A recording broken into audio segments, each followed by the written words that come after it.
নমস্কার, নিউজ প্রাইমে আপনাদের স্বাগত। আমি সঞ্জয় রয়েছি আপনাদের সাথে। এই মুহূর্তে আমার সঙ্গে পেয়ে গেছি বিশিষ্ট অভিনেতা শাশ্বত চট্টোপাধ্যায়কে। কথা বলে নেবো তার সঙ্গে।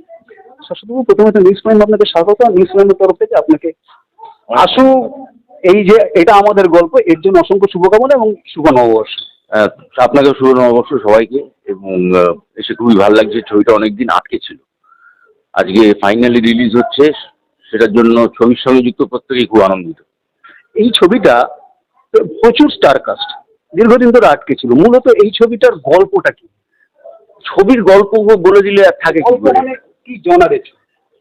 এটা আমার যে ক্যারেক্টারটা মিস্টার শর্মা, সে ষাটোর্ধ্ব একজন লোক, কিন্তু মনের বয়স 25। তো লাফিং ক্লাব থেকে ফেরার সময় অপরাজিতা যে চরিত্রটি করছে তাকে দেখে তার খুব ভালো লেগে যায় এবং তার পেছনে পড়ে যায়। কিভাবে তাকে পটায় এবং তাদের এই বৃদ্ধ বয়সের প্রেমের জন্য দুই ফ্যামিলির মধ্যে 3 জেনারেশন যে কাকে কি ফেস করতে হয় সেই সব কি গল্প। অর্থাৎ উমর 55 কা দিল 55। একদম।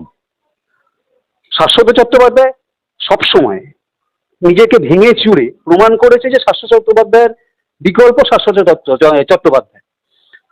এই ছবিতে নতুন কি জনার পাবে শাশ্বত চট্টোপাধ্যায় থেকে, যেরকম আবার প্রভাবিত পেয়েছিল মানুষ। এত বছর অভিনয় করার পরে রোজ রোজ নতুন দেওয়াটা খুব ডিফিকাল্ট। আবার প্রভাবিত একটা নতুন দিক। হ্যাঁ, সেটা মারপিটটা আমি এরকম ফাইট সিকোয়েন্স আগে করিনি কখনো।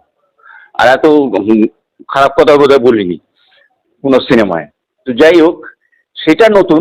এইটার মজাটা হচ্ছে এই বললাম, উমর 55 দিল 55। এবং ওই বুড়ো বয়সে সে একজন মধ্যবয়স্কা মহিলাকে পাওয়ার জন্য কোন লেভেলে যেতে পারে, এটাই মেন। ভিডিও জার্নালিস্ট নিরার সাথে নিউজ প্রাইমের জন্য সঞ্জয় শাহ।